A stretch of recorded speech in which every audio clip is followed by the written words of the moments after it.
Ayun, magandang araw mga ka-drone. Bale ngayon may isa tayong follower na tuturuan na isang vlogger din, si Sir Freddy Rimbok Rojas.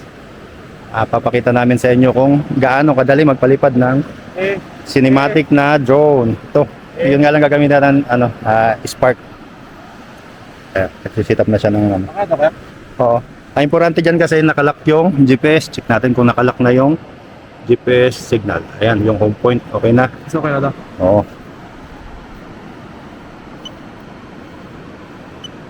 Yan, huwag mong pipindutin ito ha. Sa record yan para hindi maginto. Ngayon, ang gagawin natin ay pag-start ng makina ng drone. Sabay. Sabay mo ito.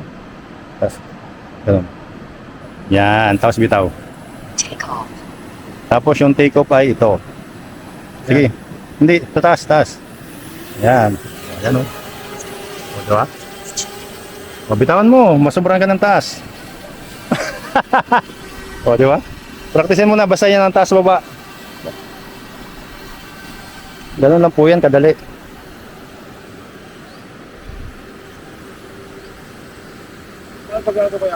Ate, Hirap po doon. Ha? Hirap mo doon. Ito ang harap niyan. Tikot. Ay, wait lang. Ay, ito pala. Yung kabila pala, pati ako nagkamali.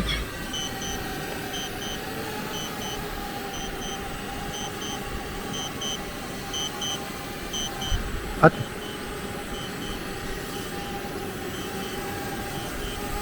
gusto niyang lumanding siguro dahil sa ano. Huwag mo lang masyadong itaas, boy. Ganyan lang. Landing? Oo. Hindi pa natin. Palandingin muna natin kasi baka yung baterya ang problema. Ano ko lang. Oo. Ayan. Ayan na, pwede na yan. Hindi, palipar mo na. Yeah, huwag mo lang masyadong itaas. Tapos, paano pagpababante ko? Bante, itong isa. Tulak mo pataas. Ayan. O, diba?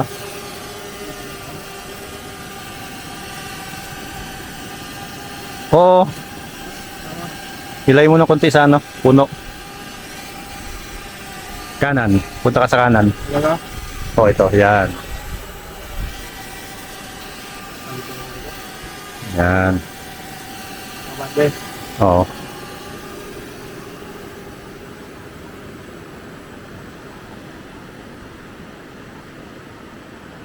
Tapos, balik naman, balik. Paano balik? Iikot ko lang siya. Oo, para mo muna sa'yo. Ano yung parap? Kaya ko. Oo, yan. Tayan mo yung drone, tapos tayan mo rin yung monitor. Yan ang importante dyan. Kaya, nasabi, fly, ano ba tawag nito? Limutan ko. Yung sa ano lang, within line of sight. Yun. O, di ba? Atras. Abante. Abante. Puro abante lang muna. Hanggang sa makabisado mo yung control. Yung camera, ito. Ito, sa pinakababa. Hindi yan sa baba. Diba? Oo. Kabigyan mo kaliwa o kanan. O, diba? Okay. Isa to na isa, no? Oo. Iba kasi talaga pag ano, FPV.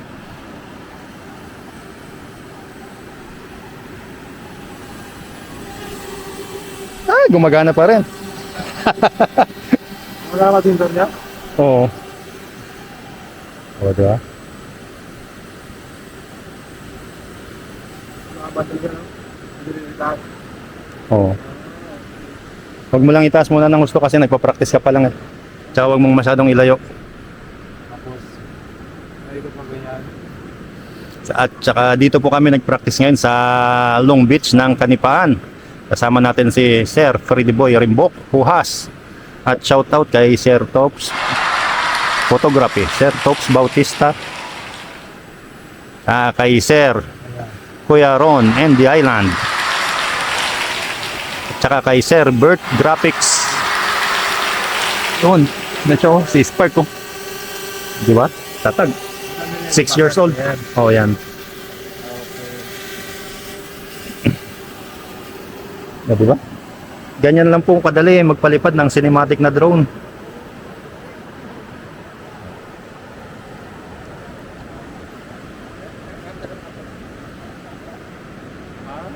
O, di ba?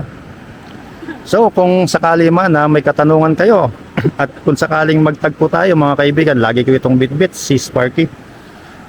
Pwede ko rin kayong maturuan. Sakali naman na may bakante tayo na oras. Okay? Oh. Basta lagi mo lang iingatan ang iyong paligid. Titignan. Ang hirap eh. Kaya nga dito tayo sa malawak eh. Huwag ka lang pupunta sa dagat, mahirap na. Aba?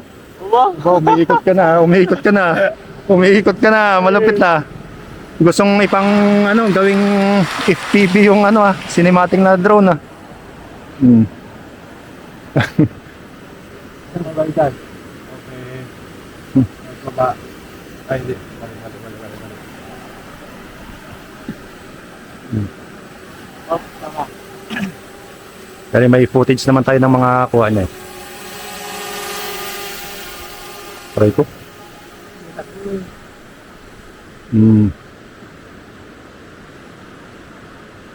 Tsaka kung sakasakali po na mawawalan niya ng signal, kusa yung pabalik dahil ang pinaka-importante sa lahat yung home point. Yan talaga. Kailangan mag-establish ka ng matatag na home point. Okay. Sana nag-enjoy kayo sa ating topic ngayong araw. At maraming salamat mga ka-drone. Ayun. Oh, pwede rin. Kung saan naman yan lalanding pero okay na yan. Ipalanding mo na. Silobat na raw po mga kaibigan. So, ride safe, fly safe, and stay safe mga ka-drone.